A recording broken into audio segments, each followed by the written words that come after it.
Hello po mga kababayan, mukbang muna kami. Nandito kami sa Cagsawa Ruins.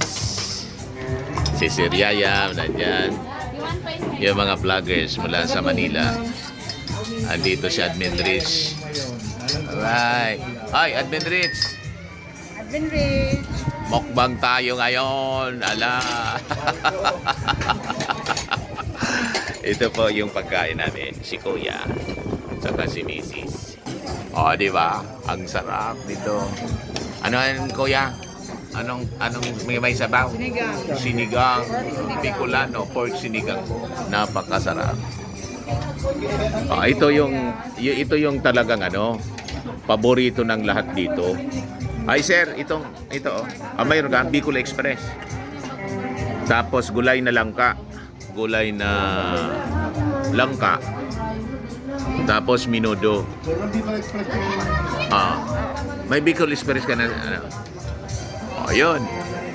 Dinadala namin dito kasi yung native. Tapos yung old favorite na laing. Yun ang laing, diba? Mga kababayan, tapos may music dito.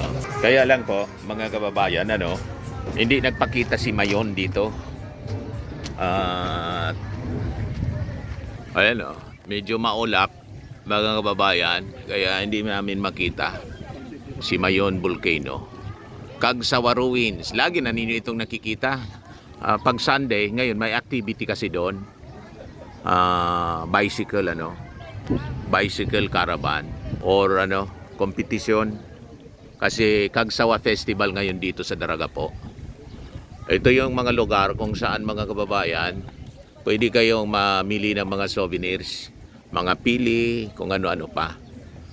Yan, para doon sa mga dito masarap ang pagkain. Kaya dito namin dinadala yung aming mga bisita, mga vloggers, mga government officials na napupunta dito sa Albay. Kami siyempre ang tour guide. Kaya lang kanina mga kababayan may balita na hinaras yung isang presidential son. Kaya lang sa Bulacan yata sa Inlex. Kaya lang ang sabi nag-deny yung wala naman daw. Si Secretary Dave ng PCO. Hindi naman daw, wala man daw na ganon. Anyway, yun ang official statement ng Presidential Communications Office. Secretary si Dave Gomez. Galing kaming Naga, kadarating lang namin dito mga kababayan sa Daraga. Pauwi na sila. Papunta kaming airport. Kain muna dito at saka makapamasyal. Wala doon sa pag-cover namin mga kababayan ng event Uplan kontrabaha sa Naga City with President Bongbong and Mayor Leni Robredo. Sarap! Di ba? May minuto pa po rito. Sige po. Sarap. Mukbang muna. Igop tayo ng sabaw po.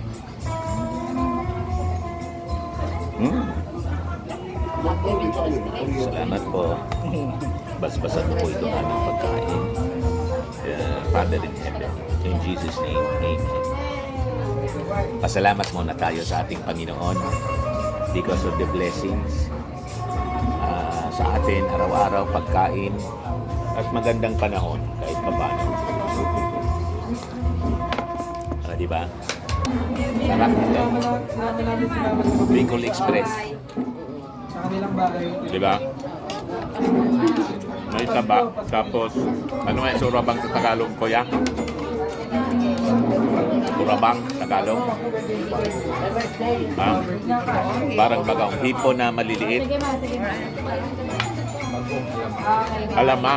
Alamang. Tapos, isang gata po ng nyog. Napakasarap. All favorite ng mga Bicolano. Saka kahit hindi Bicolano. Manghang po siya. Manghang.